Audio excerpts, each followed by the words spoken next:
Grabe, makatrash talk si kuya sa amin. Porket butata si Maki Pellegrino. At nadulas pa dito si Raisus Bahenteng. Grabe yung pang-asar ni kuya sa Team Dabraa. Pero nung nakabawi na dito si Rene Baterbonia. At pinadapa din ni Raisus Bahenteng ang kanyang kalaban. Ulwari pa siya na natutuwa daw siya dito. Pero yung pinayanig na ni Maki Pellegrino at Rene Baterbonia ang arena. Bilang tulala na ngayon si kuya.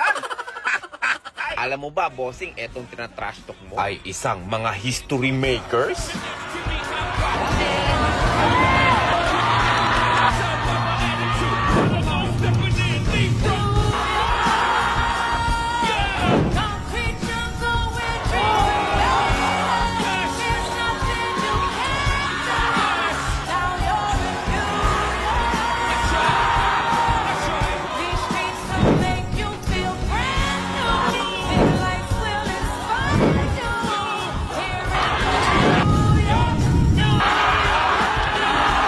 So ayun kuya, kilala mo na sila ha?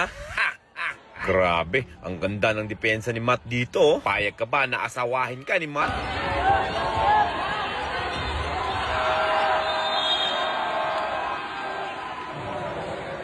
Dito na pala tayo sa kanilang game 3. Ang makakalaban ng ating mga pambato ay hindi din magpapatalo ang kanilang mga fans. Dahil medyo home court din nila ito. Wala nga pala ang mga Team Caraga. Grabe, sa sobrang dikit ng kanilang laban, dumating pa nga sa punto naging intense ang kanilang bakbakan. Kamuntika na kasi makahabol dito ang mga Team Caraga. Dahil yan dito sa isang player na napaka-shooter talaga. Pakitang naman itong jersey number 18 dahil hindi ko pa kilala kasi. Napakalupit kasi ng mga bitaw nito na talaga namang tilang nagliliyab. Nga itong sinapian ni Stephen Curry. Ayaw na kasi ito magmintes.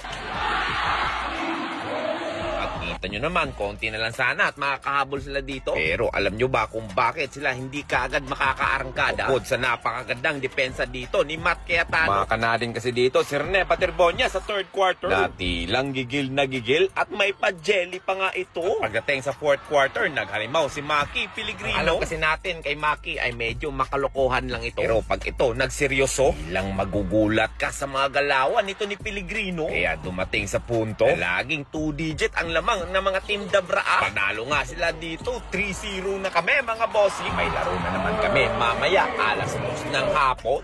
Kita kits mga bossing.